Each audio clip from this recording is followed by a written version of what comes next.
আসসালামু আলাইকুম। আজকে দারুণ স্বাদের ভিন্ন স্বাদের একটি ডিমের জালি কাবাব বানিয়ে দেখাবো আপনাদের।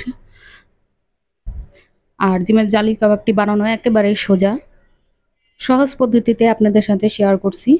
ঘরে থাকা উপকরণ দিয়েই, খুব বেশি মশলার প্রয়োজন হয় না। অল্প মশলা দিয়ে ডিমের জালি কাবাবটি পারফেক্টভাবে কিভাবে বানানো যায় সেটাই আপনাদের সাথে আজকে শেয়ার করব। একদম রেস্টুরেন্টের মতন জালি কাবাবটি বানানোর চেষ্টা করছি। চলুন দেখে নিই কীভাবে জালি কাবাবটি তৈরি করব। প্রথমে এখানে আমি সিদ্ধ দুটো ডিম আর সিদ্ধ করা দুটো আলু নিয়েছি।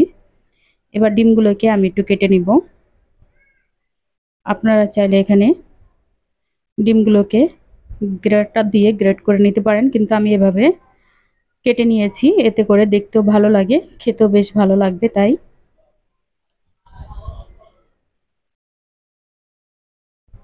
আমি ছোট ছোট করে ডিমগুলোকে এভাবে কেটে নিচ্ছি।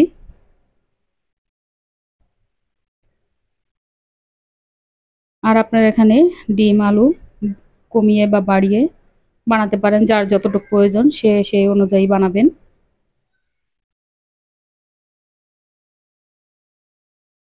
আমার ডিমগুলো কাটা হয়ে গেছে। এবার আমি আলুগুলো গ্রেটার দিয়ে গ্রেট করে নিব। আর আলুগুলোকে এইভাবে গ্রেটার দিয়ে ম্যাশ করে নেবেন, তাহলে এটা ভালো হবে। হাত দিয়ে ম্যাশ করবেন না, তাহলে দানা দানা থেকে যায়। চেষ্টা করবেন এভাবেই গ্রেট করে নিতে। এবার ডিম আর আলুটিকে আমি একসাথে করে রেখে দিচ্ছি। এবারে কুসুমগুলোকে আমি হাতের সাহায্যেই ভেঙে নিব।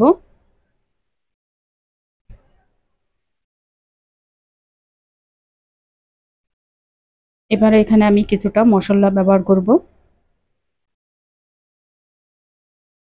প্রথমে আমি দিয়ে দিচ্ছি কিছু কাঁচামরিচ কুচি। প্রথমে আমি এখানে পেঁয়াজ বেরেস্তা দিয়েছি, তারপরে কিছুটা কাঁচামরিচ কুচি দিলাম। এবার কিছুটা ধনেপাতা কুচি দিব।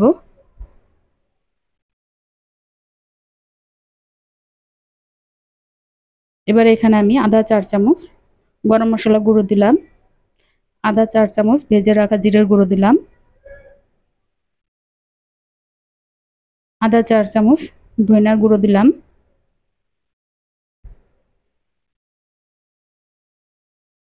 কিছুটা মরিচের গুঁড়ো দিয়ে দিলাম 1 চামচের মতন, 4 চামচের 1 চামচ, স্বাদ মতো লবণ, আর দিয়ে দিব ভেজে রাখা বেসন। আর বেসনটা চেষ্টা করবেন ভেজে নেওয়ার জন্য, তাহলে এতে পরবর্তীতে কাঁচা গন্ধটা আসবে না। ভেজে রাখা বেসনটা দিলেই কাঁচা গন্ধটা চলে যাবে, খেতেও বেশ সুস্বাদু হবে। এবার আমি সবগুলো উপকরণ দিয়ে একসাথে ভালোভাবে মাখিয়ে নিচ্ছি।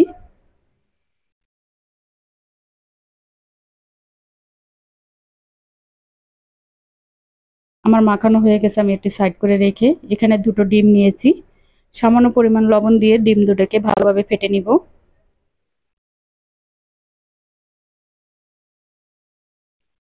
এবার আমি ডিমটাকে একটা সাইড করে রেখে দিচ্ছি। আর এখানে আমি ডিমের কাবাবগুলো বানিয়ে নিচ্ছি। আর এই কাবাবটি বানালে কেউ বুঝতেই পারবে না যে আপনি ডিমের কাবাব খাচ্ছেন না মাংসের কাবাব খাচ্ছেন। সবাই ভাববে যে মাংসের কাবাব। এবার আমি আরেকটি তালুর সাহায্যে একটু শেপ দিয়ে নিচ্ছি।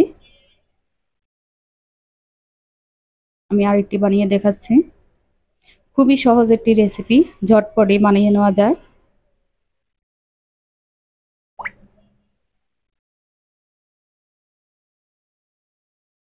একইভাবে আমি সবগুলো কাবাব বানিয়ে নিব।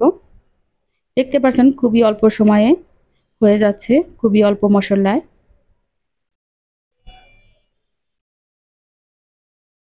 আমার সবগুলো কাবাব বানানো হয়ে গেছে। এখন আমি ভাজার জন্য চলে যাব। আর চুলায় আগে আমি একটি পাত্র বসিয়ে তেল গরম করে নিয়েছি। আর এখানে যে ফেটানো ডিমের ভিতরে কাবাবটি চুবিয়ে তারপরে আমি এই তেলের ভিতরে দিয়ে দিচ্ছি। আর তেলটা দেখতে পাচ্ছেন বেশি গরম না, হালকা গরম। এর ভিতরে দিতে হবে, বেশি গরম দিলে এটা পুড়ে যাবে আর কাবাবটি সেভও হবে না, কারণ যেহেতু এটা জালি কাবাব। আমি একটি র্যাপিং পলিথিনের ভিতরে ডিম ফেটিয়ে দিয়ে তারপরে এরকমভাবে ছড়িয়ে দিয়েছি।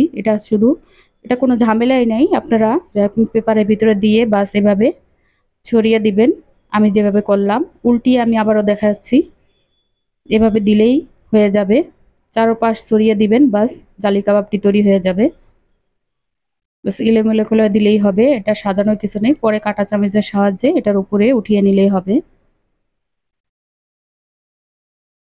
এই যে কাঁটা চামচের সাহায্যে এভাবে কাবাবটির উপরে উঠিয়ে আমার একটু উল্টিয়ে নিলেই বাস আমার কাবাবটি তৈরি হয়ে গেছে।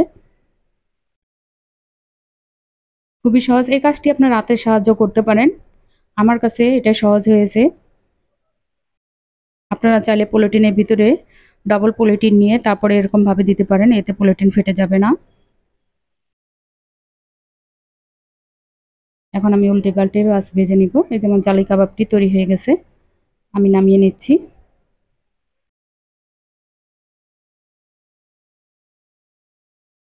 আর এটা খুবই হালকা হালকা যে ভাজতে হবে।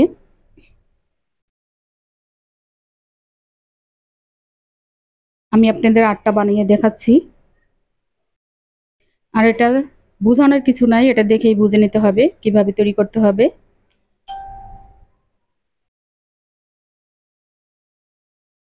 বাস এভাবে এলোমেলো করে দিলেই হয়ে যাবে লেয়ারগুলো। যখন ছড়িয়ে যাবে তখন একটা কাঁচা চামচের সাহায্যে এভাবে উঠিয়ে দিলেই কাবাবটির উপরে উঠিয়ে দিবেন, বাস হয়ে যাবে জালি কাবাব তৈরি।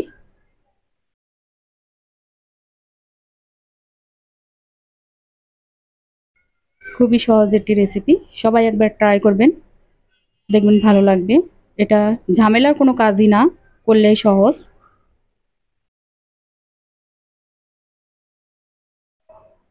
একইভাবে আমি সবগুলো কাবাবই ভেজে নিচ্ছি।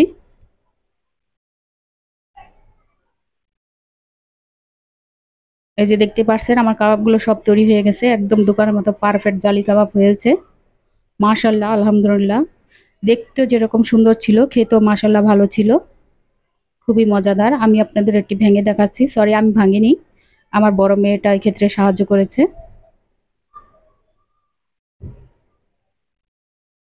ভিতরটা কত জুসি, উপরটা একদম ক্রিসপি। দেখতে পাচ্ছেন কত সুন্দর, মাশাআল্লাহ, আলহামদুলিল্লাহ। সবাই ভালো থাকবেন, আমাদের জন্য দোয়া করবেন। আসসালামু আলাইকুম।